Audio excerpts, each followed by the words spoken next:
You know how it is. You're scrolling through your feed and bam, there's another video promising some foolproof way to get rich. You see it all the time, right? From dividend stocks to these super aggressive retirement plans, the internet is just buzzing with financial hacks. But here's the question. Do these viral strategies actually work, or are they just a bunch of hype? Well, in this explainer, we're going to put them to the test. Let's get into it. So for each of these hot-button issues, we're going to start with the hype, why it feels so right, why it's so incredibly popular. And then we're going to make a hard pivot and look at the actual data. We're putting that gut feeling head-to-head with the research to see what really holds up under pressure. So yeah, that's the big question, isn't it? Are these trendy strategies a real shortcut to financial freedom, or are they just a dangerous distraction from the stuff that actually works? Let's find out. Okay, first up, a topic that is absolutely everywhere online, dividend investing. I mean, you've seen it on YouTube, it's all over Reddit. There are entire books about how this is the only way to build real wealth. So what's the big deal? The appeal of dividend investing is just how simple it is. You buy a stock, you get paid, you use that cash to live your life. It takes this big, abstract goal of financial independence and turns it into a simple math problem. You need $2,000 a month? Okay, just buy enough shares to kick off that much in dividends. It feels tangible, it feels real, and that is incredibly powerful. And this slide right here, it just perfectly captures that psychological pull. That steady stream of cash feels so much safer than watching a stock price bounce all over the place. And we're kind of conditioned to see companies that pay dividends as these stable, reliable giants. It's like you're getting the best of both worlds, stock market growth with the steady income of a bond. But, and this is a big but, here's where we make that pivot from the feeling to the facts. Does this strategy actually lead to better returns? So here's the bombshell. This landmark research from Fama and French, two giants in finance, basically found that when you look closer, that dividend advantage kind of disappears. It turns out that other things, like how big a company is and whether its stock is cheap or expensive, are way better predictors of returns. So, just chasing high dividends? It's not the magic bullet it's cracked up to be. Oh, but the problems don't stop there. Let's talk about taxes. With capital gains, you're in the driver's seat. You decide when to sell, you decide when you pay the tax bill. But with dividends, the company's driving. They decide when you get paid, which really means they decide when you get taxed. That lack of control can be super costly, maybe even pushing you into a higher tax bracket when you least expect it.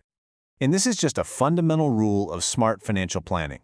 When you give up control over the timing of your income, you're basically handing over one of your most powerful tools for managing your taxes. It's a huge hidden cost of dividend investing that a lot of people just don't think about. Now, speaking of controversial strategies, let's talk about retirement, specifically the 8% withdrawal rule. This is one of those ideas that sounds absolutely amazing on the surface, but it can have some seriously hidden risks. The logic just seems so simple, doesn't it? The market gives you 12% on average. Inflation needs 4%, so you can safely live off the other 8%. It's clean, it's easy to understand, and man, does it promise a very, very comfortable retirement. And let's be real, that promise is incredibly tempting. Pulling in $80,000 a year from $1 million portfolio without ever touching the principal? That sounds like an absolute dream. But is it a dream that can survive a reality check? Let's look at the data. Yikes! The famous Trinity study put this exact rule to the test, and the results are pretty sobering. As you can see on this chart, even with an aggressive, all-stock portfolio, there's a 26% chance you'll run out of money in 30 years. And if you have a more balanced portfolio, your chance of failure jumps to over 50%. Those are terrifying odds when we're talking about your retirement. So what is going on here? Why does this simple math fall apart in the real world? Well, it all comes down to this kind of scary-sounding thing called sequence of returns risk. In simple terms, it's not just how much your investments return that matters, it's when you get those returns. And that when is absolutely critical in your first few years of retirement. And this slide shows you exactly why this is so dangerous. Imagine you retire, and in your very first year, the market just tanks. You're still pulling out that 8%, but now you're selling your investments at a huge loss. This creates a permanent hole in your portfolio that's almost impossible to dig out of, even when the market finally recovers. This whole conversation about risk leads us perfectly into our final debate, going all in on stocks. This is that VOO for life philosophy you see all over the place online, investing 100% of your money in something like an S&P 500 index fund. The thinking is simple: maximize your returns and never miss out on a bull market. And you can totally see the appeal. It is the ultimate in simplicity. No bonds, no international funds, just one ticker for your entire life. It's a strategy built on the fear of missing out, right? But by trying to eliminate that one fear, are you maybe exposing yourself to an even bigger risk? A 100% stock portfolio will give you the highest of highs, but it'll also give you the lowest of lows. And sometimes those lows can last a very, very long time. This timeline shows what people call the lost decade for the S&P 500. If you invested at the peak in the year 2000, it took a staggering 12 years just to break even. Now ask yourself, could your financial plan and your sanity survive a decade of going absolutely nowhere? This brings us to a super critical distinction that so many investors miss: the difference between risk tolerance and risk capacity.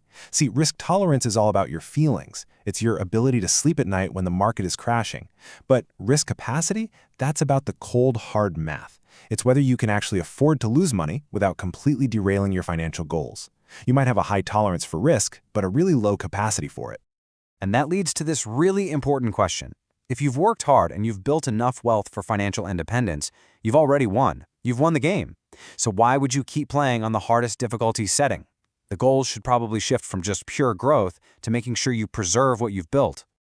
So after diving into dividends, withdrawal rates, all stock portfolios, what's the big takeaway from all this? How do you actually build a strategy that works for you? It really comes down to these three pillars. First, don't get swept up by the latest hot trend you see on social media. Second, you have to understand how the data, like the studies we've talked about, applies to your specific goals and your timeline. And third, and this might be the most important, you have to be brutally honest with yourself about your own psychology and your ability to stick with a plan during the tough times. So, we'll leave you with this final question. Is your financial plan built on a trend, or is it built on you? Because look, the best investment strategy in the entire world is completely useless if you can't stick with it when things get scary. So take the time to build a plan that's not just backed by data, but is also a true reflection of your goals, your timeline, and your temperament.